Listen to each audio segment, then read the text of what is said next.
Welcome, everyone.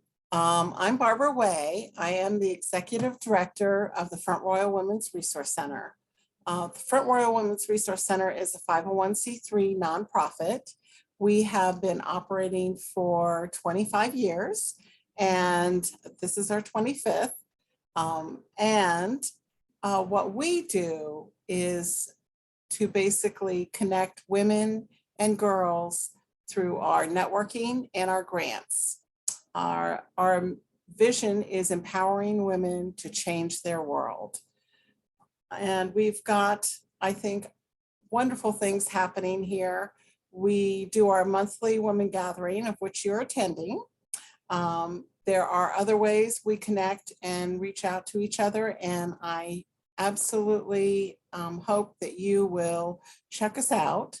Our Facebook page, we have a Facebook page, and we have our website, of course, and we have a weekly e-newsletter that goes out. I'm sorry, a monthly newsletter that goes out. So please check us out, frwrc.org. First of all, I want to thank everyone. We have just finished and went through our annual appeal month. We had an incredibly generous donor who gave us a matching grant of $25,000. And our goal and our challenge was to raise $25,000 so we would get that matching grant. And we did it. We actually made $25,458.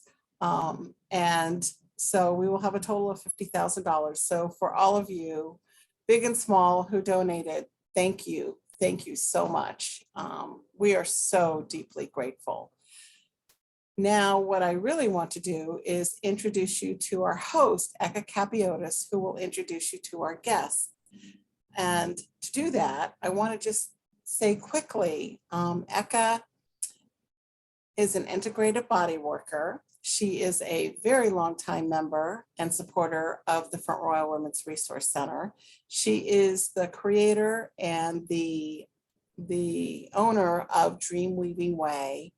There are so many things that she does, and we are just so delighted and thrilled that Eka can join us and can create. That's not Eka, actually. Hopefully Eka will turn on her camera now. Thanks, Eka. Hi. The challenges of Zoom. As we know, there's always little quirky things that come along, and this, so just forgive us and roll with it. Yeah.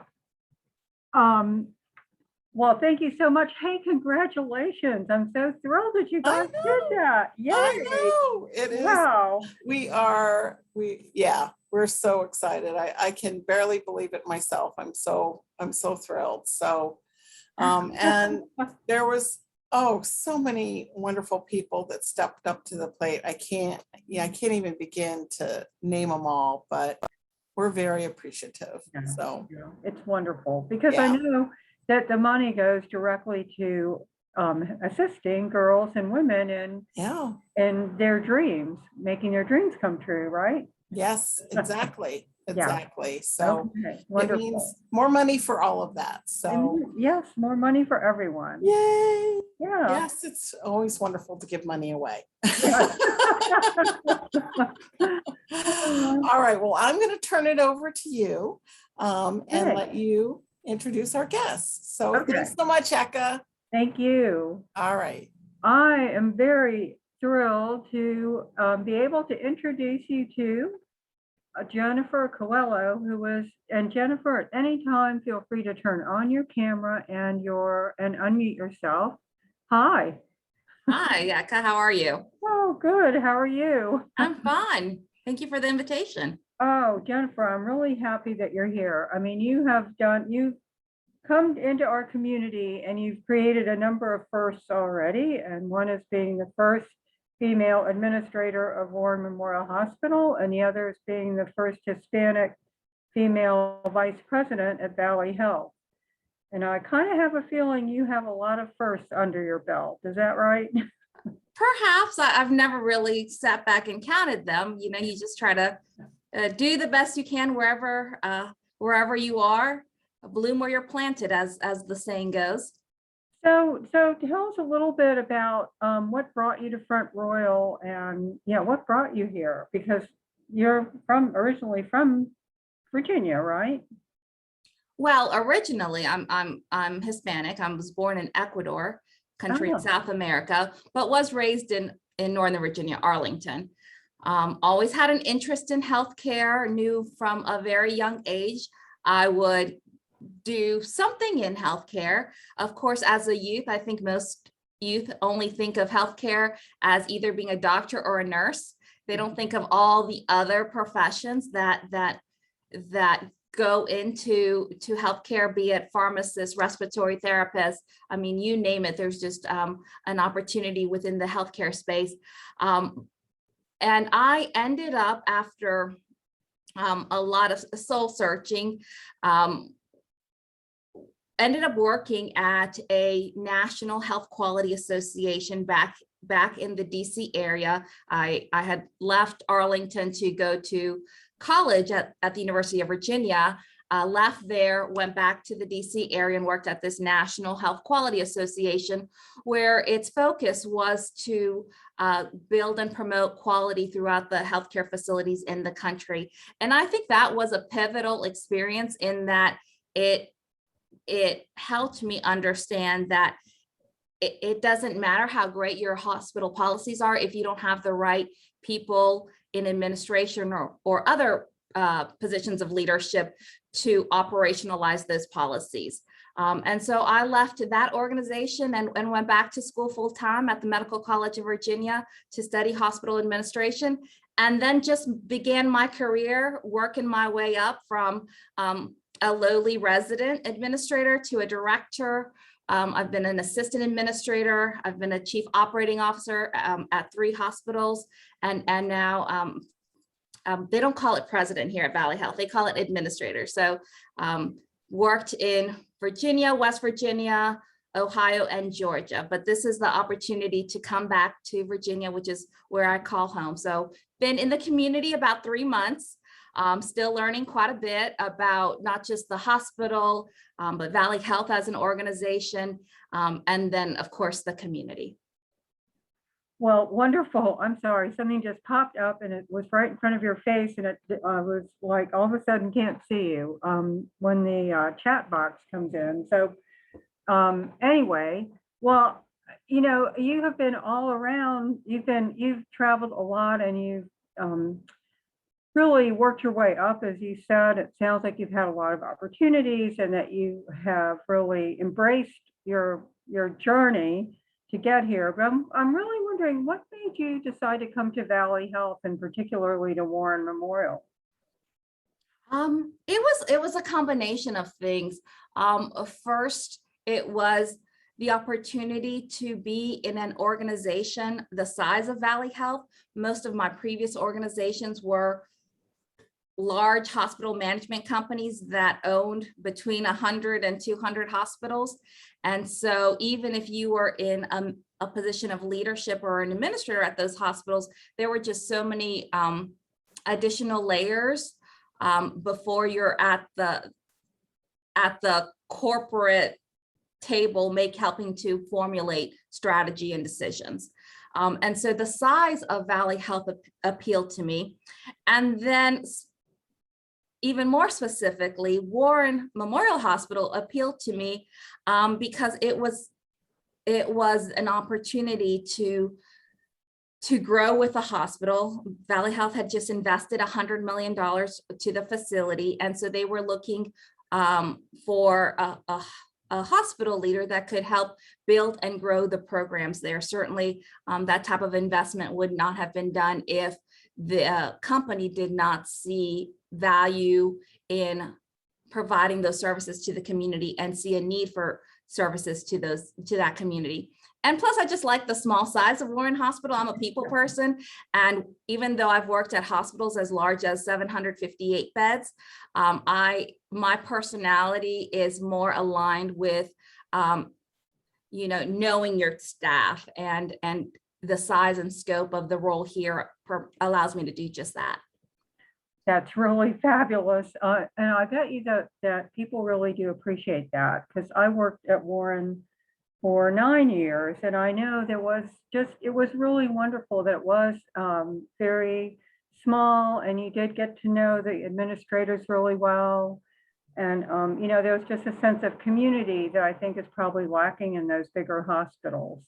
And I know people are probably very curious about, what you think is important and what you envision moving, what you envision growing at Warren. How do you see because your number one, your dynamic is very different than the other hospital administrators we've had. I mean, everyone I've heard that time and time again. I don't really know how quite to make of that. But I'm me. This is my personality, take it or leave it.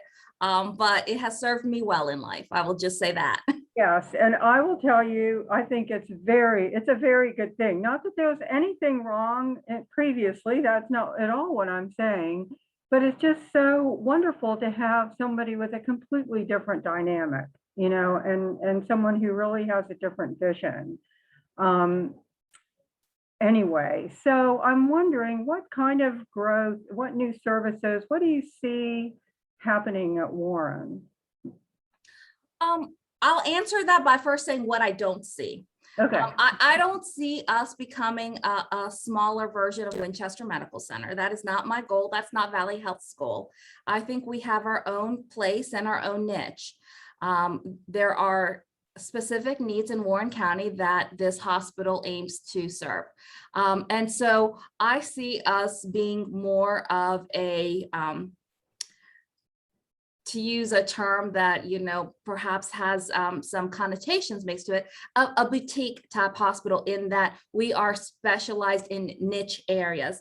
And so where I see we have both the opportunity and the experience and incredible skill set are unique services. And I'll just mention a couple. The first is orthopedics.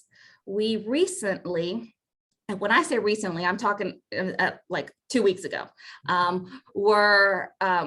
we got certified by the Joint Commission, which is an accreditation body of hospitals, for Total Joint Center of Excellence. We have 2 physicians here, Dr. Shabeshi and Dr. Mitchell, who are just fabulous.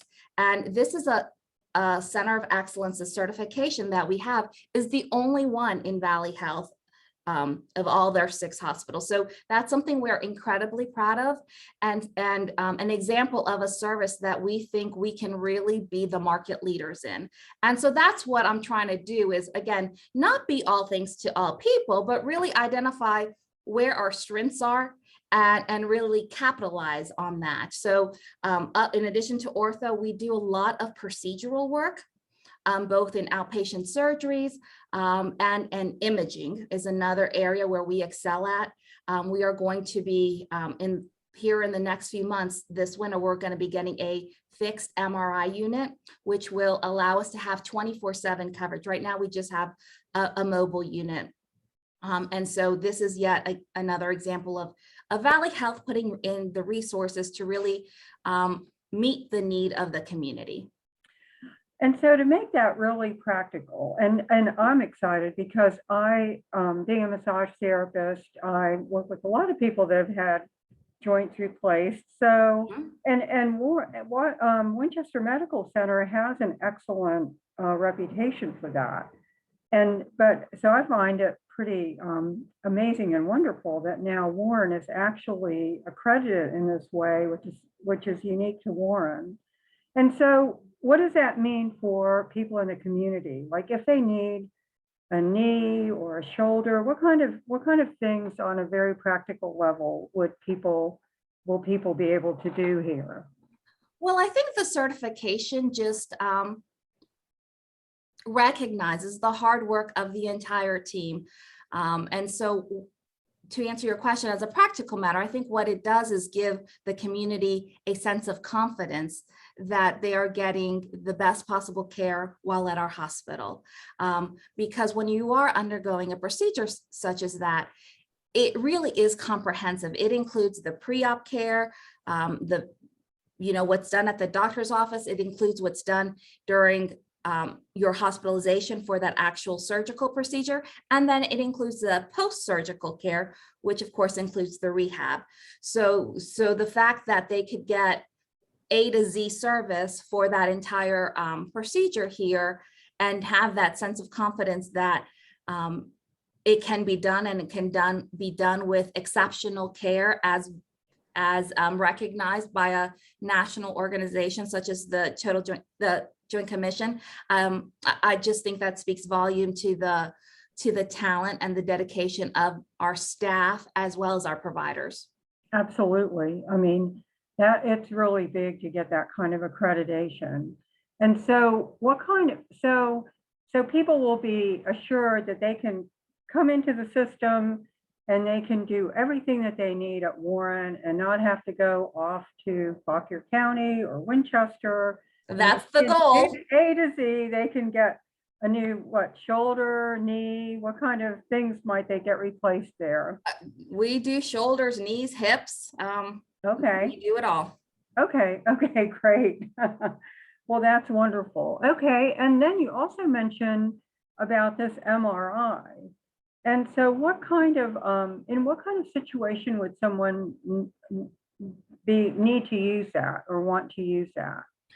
Well, it really depends. Imaging, all sorts of imaging procedures are a tool that providers use to really help to diagnose the patient. And so someone can be referred for an MRI image study for a whole host of reasons. Perhaps they have a concussion and the doctor wants to examine that, or it could be their knee. I mean, it could be really anything.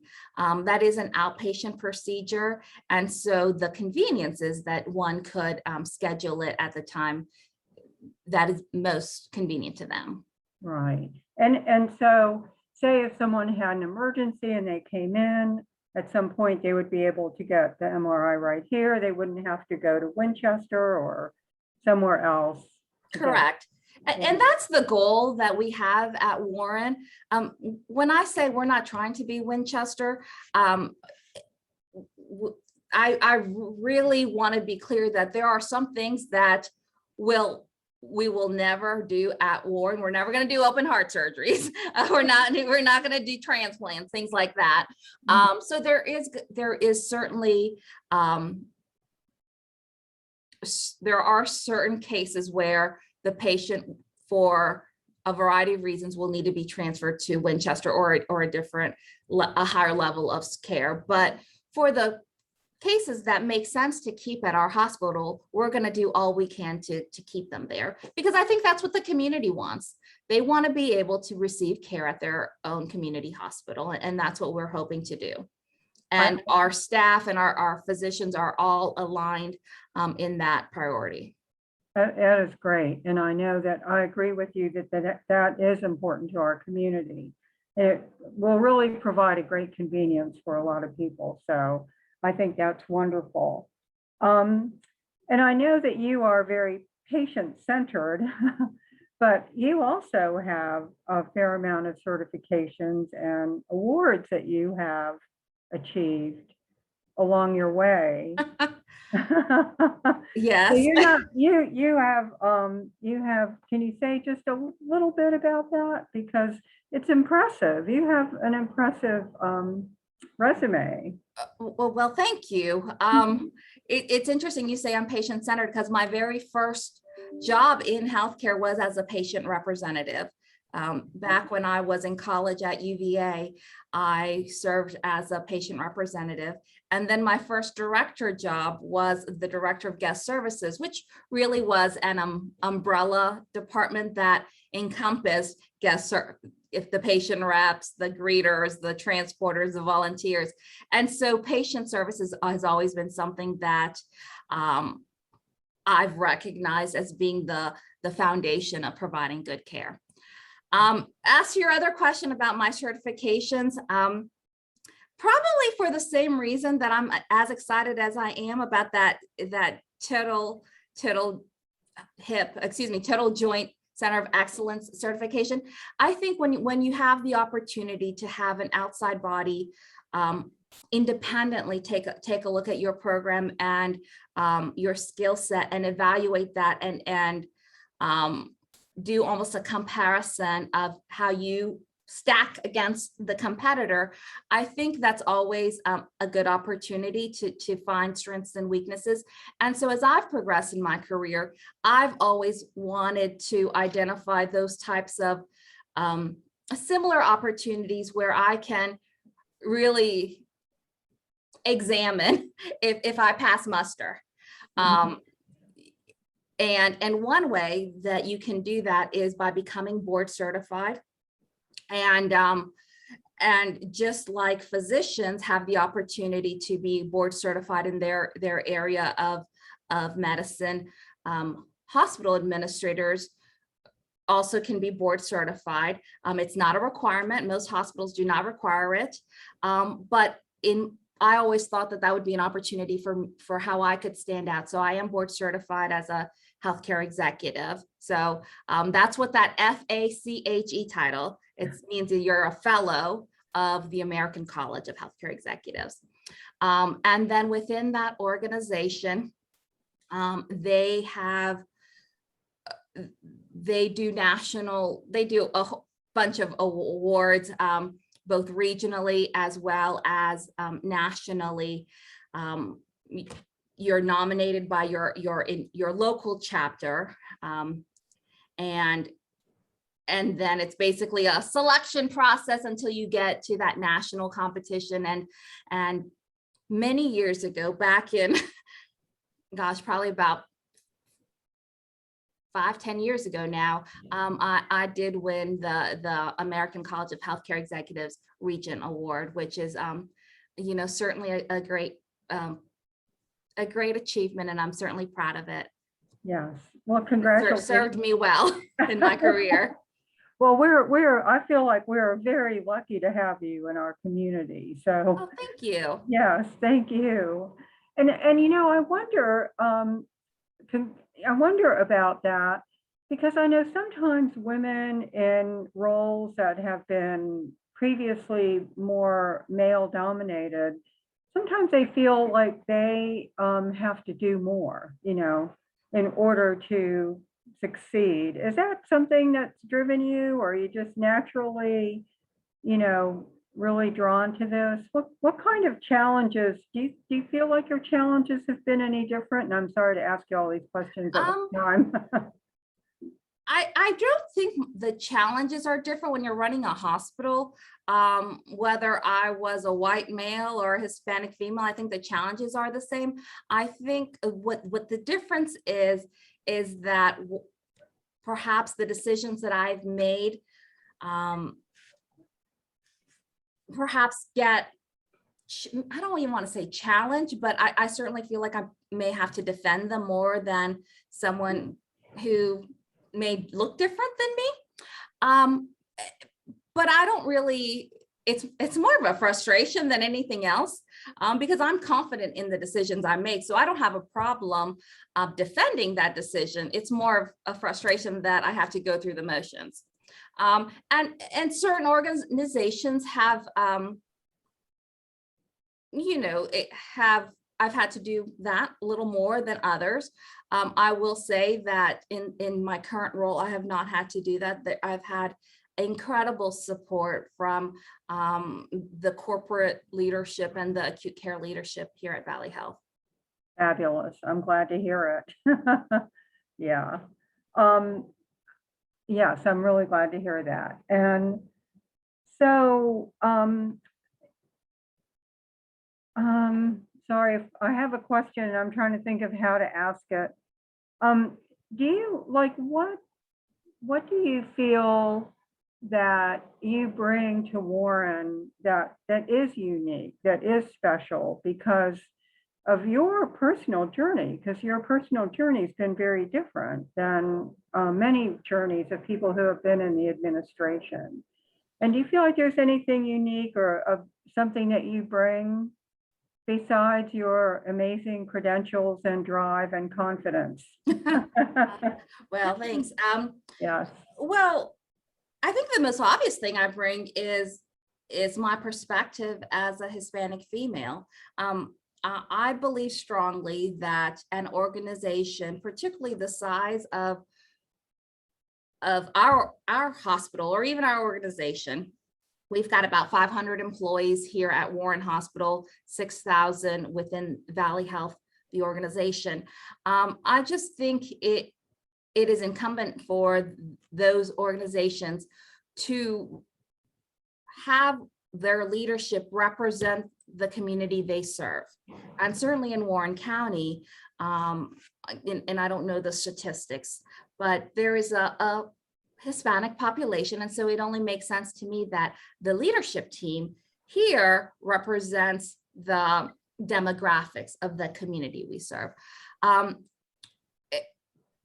But aside from that, it's more than just checking the box that, I fit this demographic. It's also what perspective does that journey help formulate the strategy we do here? And if I could answer that in one word, I would say access. Minorities are predominantly have more of, let me say this differently. When you think of the social determinants of health, be it poverty, be it, there's a whole host, access to healthcare, things like that, you often find that it is your minority populations, those disadvantaged populations that struggle with those social determinants of health. And so where I see my role as the administrator of this hospital and as a vice president within Valley Health with a seat at the table when those decisions are made is how can I bring to that forum some of the concerns I'm hearing from the community and in my perspective with respect to the journey I've had and my family's had to try to address those social determinants of health. And so that's really where I see my role. Okay, and that's yes, access. That makes a lot of sense. So it sounds like that you feel that your Hispanic heritage is really even more of a determining factor than the fact that you're female. I'd say both. As a Hispanic female, I don't know that I can separate the two. But I guess perhaps the reason I'm stressing that is because while there are many, I wouldn't say many, there's several females in that senior leadership team with Valley Health, there are not many Hispanics on that team. And so when I have to share a perspective, I try to share a perspective of someone who is probably not as in the majority. Mm-hmm. And someone, as you pointed out, that the access, it's not as easy for them to access healthcare. I mean, just all around. Sure. And so that's why when I think about growth is, well, what types of services do we need here in this community and what makes sense for our hospital so that our community can access care here and not have to be inconvenienced or disadvantaged in some way to try to find that service elsewhere. Well, I really love the direction that you're talking about moving, and I appreciate very much you talking about, the growth opportunities and where you see it going. It just is a very wonderful, fresh experience talking with you about it, and I'm excited to see how things. It's also exciting that we have a brand new hospital with a walking trail and all these facilities. So it just seems like a really wonderful time for Warren Memorial and of course for our community, because I'm sure as you've noticed, the hospital is just a really big part of our community. People really get involved in hospital matters. Now, COVID has probably slowed things down, but yes, I have noticed that people get very involved and are very opinionated about hospital matters, but I welcome that. I mean, I hope I am the type of leader that folks feel is accessible, is open and transparent. That's my goal. And the other part of that is I think that my role as a leader of an organization that plays such a major part in the community has to be engaged with that community. And so I've spent a large part of my initial 3 months here going out and doing those meets and greets with town officials, county officials, Rotary, Chamber of Commerce. I mean, I've done the gamut. And it's really interesting to me that you know, we all want the hospital to succeed. We're all trying to, you know, give our thoughts as to what we can do to partner together. And certainly that's my goal. How can the hospital partner with these various community organizations and bolster both up? Mhm. Yes, and I'm sorry, again, the chat popped up and, okay, Joyce Wilmer, Joyce said, as an organization that encourages young girls and women to realize they can do anything, Jennifer is a wonderful role model. Oh, that's sweet. Yeah. Well, thank you, Joyce. We're all very excited, I can tell you that.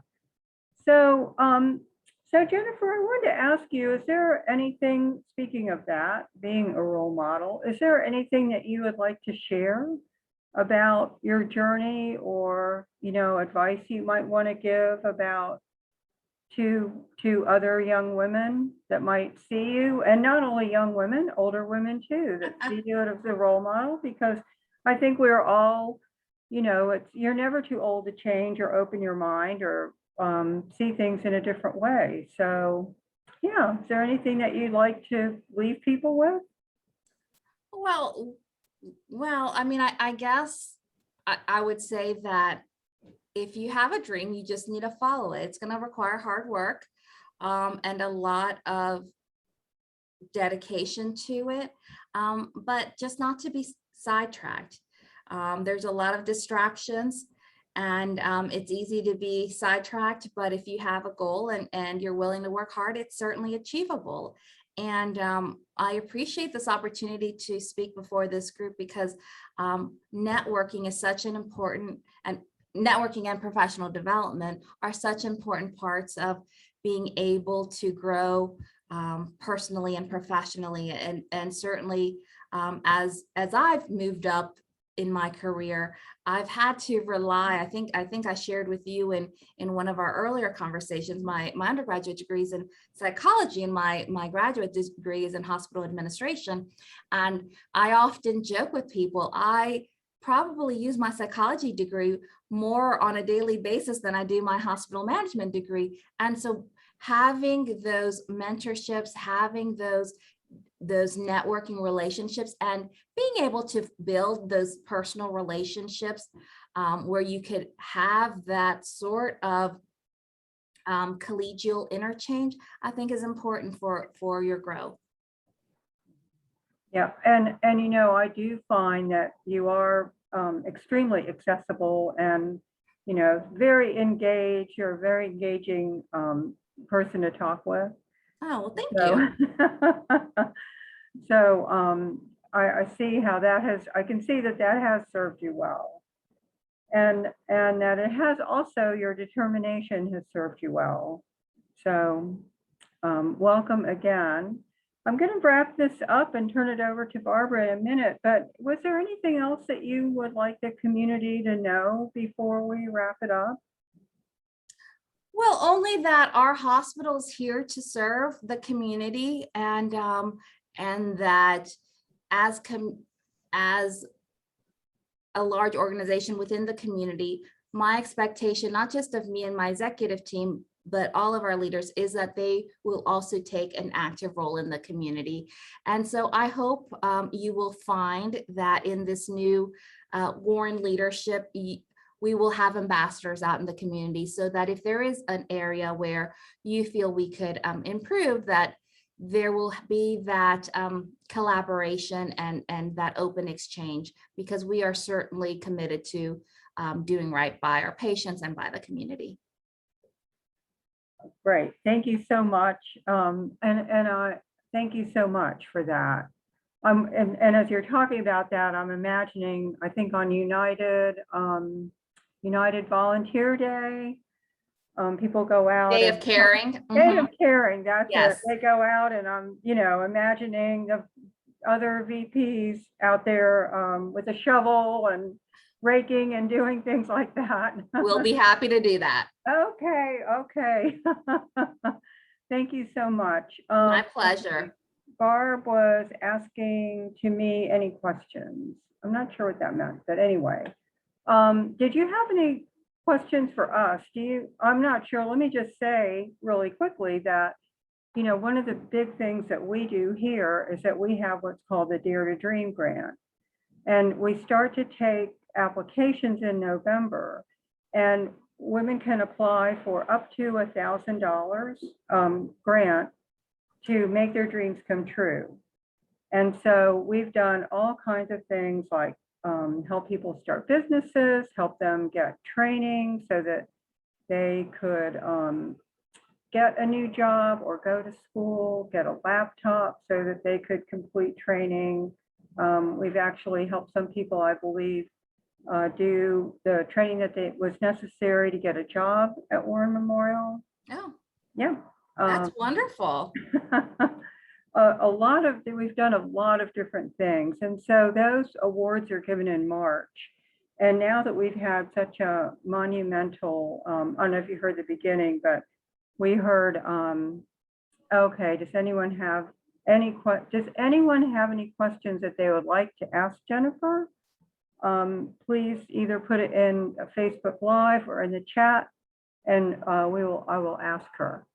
Anyway, so these awards these grants have really done a lot for our community. We've given well over $100,000. I don't remember the exact amount, but not only to Fabulous. women, but also to girls. There are programs for girls as well. And so it's been a very fruitful kind of program that we've done. And now that we have a large amount of money, I'm not sure exactly what that's going to mean, that we can do more people, if we can take on more people or not. But let me just take the opportunity to say that we will be, I believe, beginning to take applications on November 15th. And this is women in Warren County or Front Royal who are 18 or over. Anyone can apply. It's a fairly simple application, but if you have a dream, we'd like to help it come true. So, Oh, I think that's just fabulous. yeah. And if there's anything that Warren or Valley Health can do to help support that cause, certainly let us know. Thank you so much. I really appreciate it, Jennifer, and welcome to the area again. Look forward to seeing you in the future at different events. And thank you so much for taking the time to do this with us tonight. It was my pleasure. I appreciate the invitation and hope to do this again. Okay. Oh, great. Okay, wonderful. All right. Well, I'm going to turn it back over to Barbara Way to wrap up the program. Yeah, and thank you. That was great. That was wonderful. Thank you, Jennifer, and thank you, Eka. I learned so much, and I'm actually really excited about the direction the hospital is taking. Sounds really cool. So thanks for joining us. Thanks for sharing. All I've got left is to just let everybody know that we will be doing these woman gatherings and our events. We're now trying to coordinate everything. So on the third Thursday of every month, we will try to have an event. We probably will. We will be having an event. It's just, different months will do different things. But our next event is in November. We're going to have our annual members meeting, and In December, we'll do our holiday party. They will all be virtual.